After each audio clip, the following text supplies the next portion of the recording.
But I want to take a moment to speak about who is on the ballot tonight. Donald Trump just put out a statement encouraging New Yorkers, saying they must vote for Andrew Cuomo. We know and have known for months that Donald Trump would favor Andrew Cuomo as the mayor. They share the same donors. They share the same small vision. They share the same sense of impunity.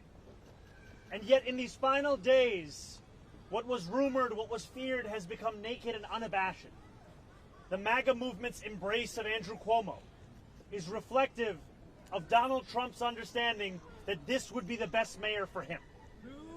Not the best mayor for New York City, not the best mayor for New Yorkers, but the best mayor for Donald Trump and his administration. If you are elected, that is a very real threat that you're going to have to deal with. How will you address that after you're elected if you win? I will address that threat for what it is. It is a threat. It is not the law. And too often we treat everything that comes out of Donald Trump's mouth as if it is already legal just by virtue of who is saying it. And it is time to finally stand up to the bullies that make these threats, not to become the bullies ourselves.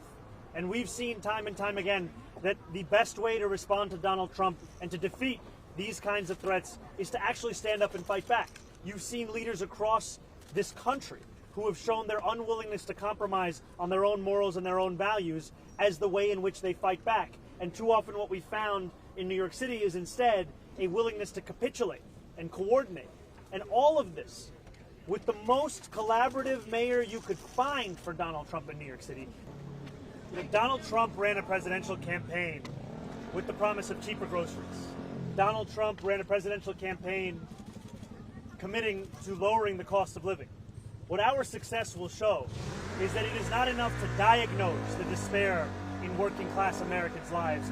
You have to actually deliver on the agenda. And that is what we intend to do each and every day while we are in home.